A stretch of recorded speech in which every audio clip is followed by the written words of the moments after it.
To heal or not to heal? That is the question. We're going to be talking about creative and expressive therapies because talk therapy isn't the only option. Mended Light.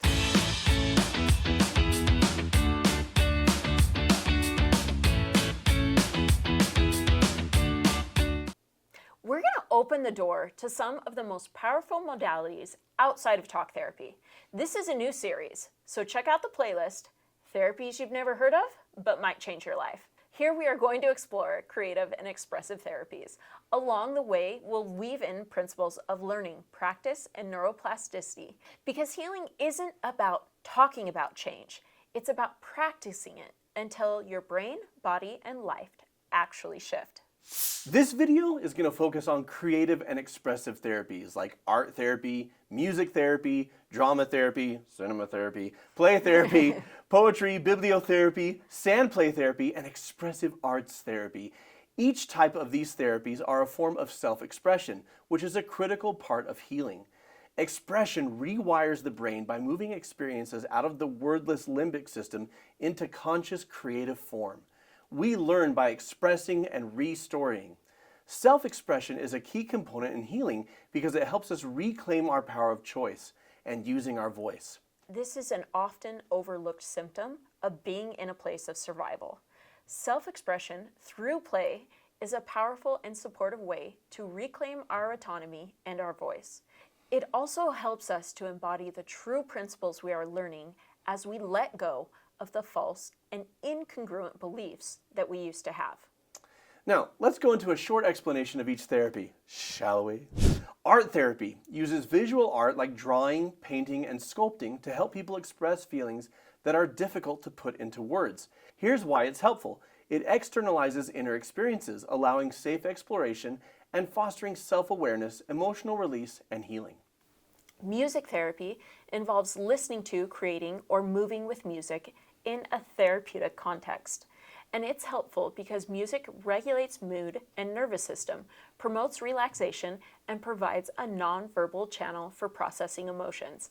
Okay, this makes me think of a story you told me one time. You were sitting with a client, and you put on some soft and soothing music. Yeah. Like they were feeling frustrated, they were angry, they were upset. She was mad at her boyfriend. Yeah. And so I'm like, okay, and her anger was escalating so much that we were having a hard time having a conversation. Right. Which, no judgment. She was dysregulated. She was dysregulated, and I said, Yeah. You know what? This is totally understandable that you're feeling this way. Yeah. At the same time, it's hard for us to move forward unless we get to a more regulated place. So close your eyes, lay back. I'm going to turn on some music, and I want you to breathe through it. And I turned on Enya. Yeah. And soft, soothing, new age music. Breathe. Yeah. And partway through the song, she says, "You got to stop this.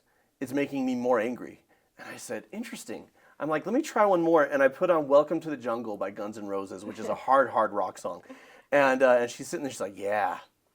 And she starts like rocking out to it and feeling the anger and like letting it course through her. And by the end of that song, she's like, I feel better. And that helped her to regulate. And that taught me something so important.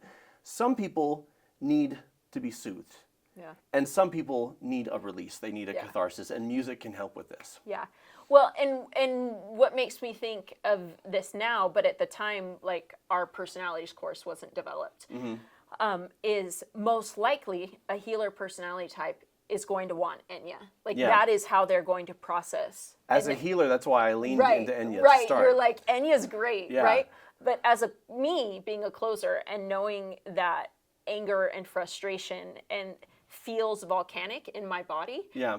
And so when I need to process it, this is why I say, like, sometimes I just need to hit something and it's better if there's consent in the hitting. And so that's why I do martial arts and MMA. And like, it's a joke, but it's not a joke. Everyone's got headgear. They've got their mouth guards. Everyone's like got the gloves. So yeah. Like I can come at you. Like let it just be consensual, right? Right. But she was probably more of a closer personality type, right? And so she needed that energy to get it up and out. But that's a perfect example of how we can use music to support ourselves. And that is a form of therapy. Next is drama therapy. No surprise here, it's one of my favorite modalities. Drama therapy uses role play, storytelling, and theatrical techniques to explore emotions and life experiences. So I have a role-playing clip from the show 30 Rock, which is like a fake Saturday Night Live, like behind the scenes of a sketch comedy show. That's what that show is. Is that what that is? 30 Rock stands for 30 Rockefeller Plaza. We've been there. You took me there. No, yeah, I did. I did take you there. So Tracy Morgan is a comedian on the show, and he's hung up. He can't perform because he's got just pain and trauma from his past with his family. And Alec Baldwin plays not the producer, he is the head of the studio, but Tracy just goes straight to him, and they're going to try some therapy. This is politically incorrect. The only thing that makes it work is... I'm sure Alec Baldwin nailed it as a supportive, no, he didn't. Like, I don't know anything about it, but I know he didn't nail it. This is politically incorrect, and the only reason it works is because the therapist is calling out how offensive it is. Yeah. But watch how the role play works in the context. Hey, Tracy, this is Suzanne Hawker, the NBC therapist. Who's crazier, me or Ann Curry? Hello, Tracy. Jack informed me of the talk you had earlier, and if you don't mind, I'd like to hop right in and start with some role play. Like my wife and I do? Cool. You be the maid. I want you to scream. Donahue, you play the matador. No, Tracy. What I want you to do is talk to that empty chair as if your father were sitting there, okay? Now, this is stupid. Come on, Tracy, we're here to help you. Tracy, maybe it will help if Jack sits in the chair and pretends to be your father. I want to talk to you, son. You sound nothing like my dad. Well, where's he from? All I know is he's from funky North Philly. He worked in a Campbell soup factory, and he had a droopy lip due to an unattended root canal. I think I can do this. Go. I'm mad at you, Dad. Hey, dummy, I'm mad at you, too. Why you gotta act out that way? That's not exactly what I had. Because you left me, Dad. I was young and confused, and your moms didn't want me around no more. Now pass me them damn collard greens. Is this true, Mom? He gambled away my welfare check. Woman, I got a mind to smack you upside the head. This is not helpful. Beat me now. I only act out because I want your love. Dynamite! I think we're just doing good times now. Now do the white dude that my mom's left my dad for. Now, see here, Tracy. It's impolite to slurp one's soup. Oh, no need to resort to ugly stereotypes. You're always gonna be my son.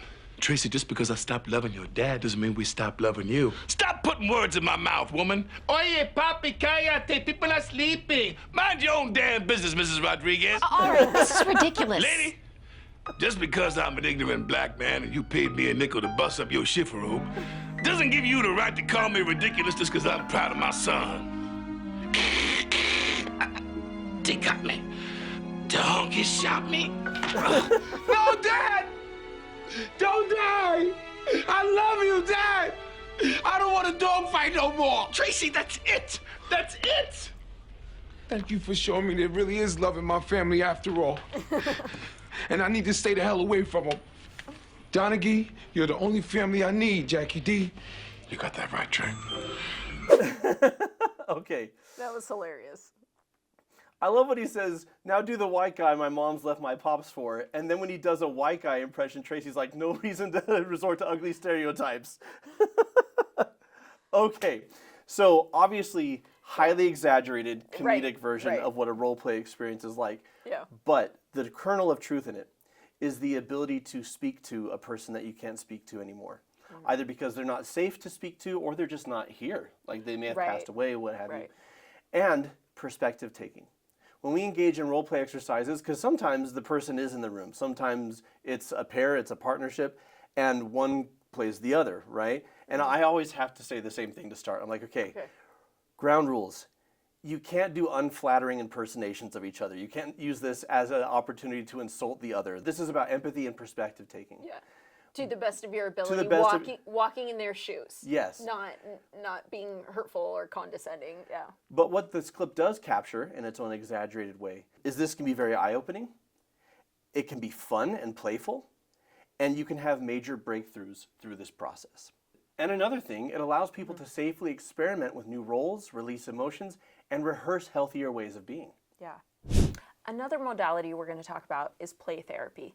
Now, this is primarily for children, but this therapy uses play as the natural language for exploring emotions and experiences. And it's helpful because play provides a safe, symbolic way to process trauma, reduce anxiety, and develop coping skills when words aren't enough or we don't know how to put it into words. Let's talk about poetry or bibliotherapy. This uses books, poetry, and storytelling as a reflective tool for healing and growth. It's helpful because stories and poems help people feel less alone, give language to their emotions, and open space for new meaning making. This is very closely related to cinema therapy, which I'm just going to go ahead and explain right now. Now, for most people, cinema therapy doesn't mean making your own movies, though I have found that to be therapeutic. This is looking at films and instead of just kind of passively letting them wash over you, exploring the themes specifically with your own journey in mind, asking yourself questions about what you can learn as you're vicariously experiencing this journey, and watching with your mind turned on. What would apply in real life? What is just purely screenwriting? And what I love to delve into is, okay, this is a condensed version because you're getting it in 2 hours. Here's unpacking it. Here's what this journey would look like in real life. But but what I love most about it is it takes the abstract and gives it form. Like literally just the clip we watched is an example, that's TV, but of cinema therapy of, okay, here's the concept, but here's what it looks like. Right. Well, and it adds a level of play and humor that also makes it more relatable, and overall it just doesn't feel so daunting. And it sticks, makes it sticky. Super sticky.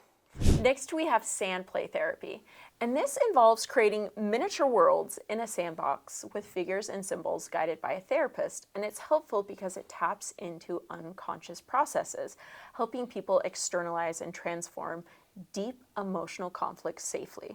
Expressive arts therapy integrates multiple forms of creative expression, art, music, dance, drama, and writing into the healing process. Why this is helpful: the blend of modalities allows flexibility and personalization, engaging the whole self, your mind, body, and spirit in healing. So all of these modalities create a neuroplastic shift, or a rewiring of our brain and nervous system. Creative expression builds new maps in the brain by replacing silent, stuck trauma loops with living imagery, story, and rhythm. This shifts perception. We don't just think differently, we experience life through new colors, sounds, and metaphors.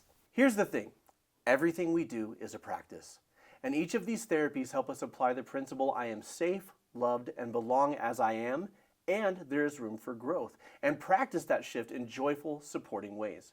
When we practice judgment, it reinforces fear, shame, and anxiety pathways. When we practice curiosity, compassion, and play, it strengthens neural networks of resilience, hope, and connection. Brené Brown's research echoes this. Courage and compassion aren't traits, they are practices. When we choose vulnerability and kindness in small moments, we are literally teaching our brains and our bodies new default settings. So the more we can practice this in small, isolated, intentional ways, the more it's going to show up in everyday life. Now, think of therapy as playful practice. Every grounding breath is a shovel digging toward buried gold. Every dance, painting, or forest walk creates a glimmer of joy and belonging on your journey. Every act of compassion is reclaiming a piece of you that was hidden, buried in shame. Your treasure is becoming who you really are. And in that journey, you will discover that there is treasure along the way. In the brain, you are rewiring. In the body, you are befriending. And the joyful life you are creating. You were made for joy. So here's what we want to know. Which of these creative or artistic therapies, just gut check, just first hearing about them, which really speaks to you, which excites you, which feels like an avenue you want to explore? Yeah. What's more, if you're still wondering what type of therapy is the best fit for you, we've got a free quiz that we have created that you can take right now that will help point you in the right direction. The link is here on screen and in the description below. Until next time, folks, keep shining. We need your light.